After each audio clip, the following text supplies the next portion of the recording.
परित्राणाय साधूनां विनाशाय चतुष्कृताम धर्म संस्थापनार्थाय संभवामि युगे युगे. Even Lord Krishna said that for the establishment of law and dharma, both the protection of innocents and elimination of miscreants are equally warranted. Honorable Chairman, esteemed jury, and my dear learned co-participants, this is Devesh Tripathi, Assistant Commandant CISF, speaking for the motion, and I vehemently claim that human rights cannot be nurtured, preserved, or even survive without the Fort Knox of national security. The paradigm of national security is not to protect individual human rights, but for the larger interests of the individuals as a collectivity, and to protect and preserve the sovereignty and integrity of the nation, maintain law and order, internal security, and to fight against the menaces of terrorism, Naxalism, and questions of secession, etc.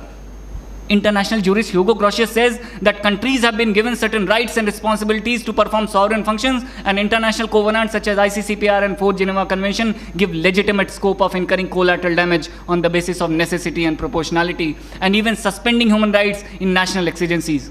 But the paradoxical situation is that while there is increasing and widespread concern for the observance of human rights by security forces operating in most gruesome environment, gross violations of the same by the militant organizations goes unabated.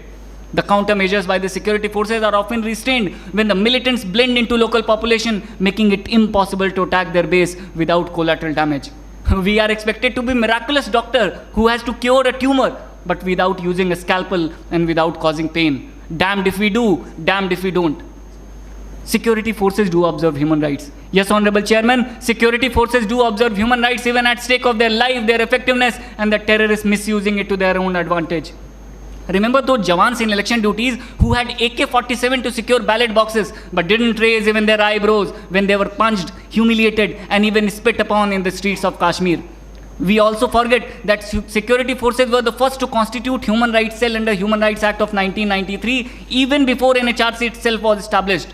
But the grey area of debate are those extraordinary exigencies when certain rights of individuals become subservient to national interest and stern actions are warranted.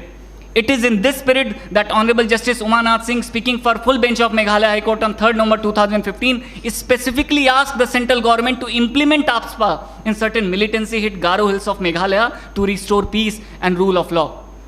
Statistically, in 2018, World Economic Forum quantified the effects of terrorism over the economic growth of the countries and reported that India suffered a setback of 0.91% in 2003, further escalating to more than 2% in 2016. As per NCRB, civilian casualties suffered due to terrorist and Naxal-related attacks rose from 2,597 in 2003 to a staggering 5,512 in 2016. Isn't it a matter of national security to ensure a halt to this mass massacre of innocent civilians? Or should we still be talking about utopian idealism of human rights when Constable Sikandar of Sashastra Seema Bal is dragged out of his 5-year-old daughter's birthday party in Jamui last year and is shot and mutilated by 25 Maoists in front of that poor kid?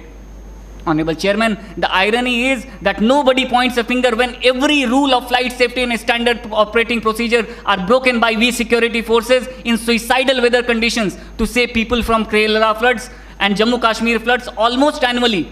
But isolated act of tying Farooqi Ahmad at the front of Jeep as a preemptive measure to secure several others from an imminent threat of death by ruthless stone pelters became such a heinous issue of human rights. But on a lighter note, if given a chance, I'm sure my worthy opponents will come here and will heartfully cry that security forces failed to protect that poor kid from Bangalore who wished to migrate to Syria for the noble cause of joining that auspicious organization named as Islamic State. Or those noble missionaries such as Burhan Wani or Dujana who were killed, depriving us of their immense talent and potential of becoming Hafiz Saeed and who knows, Masood Azhar of the future.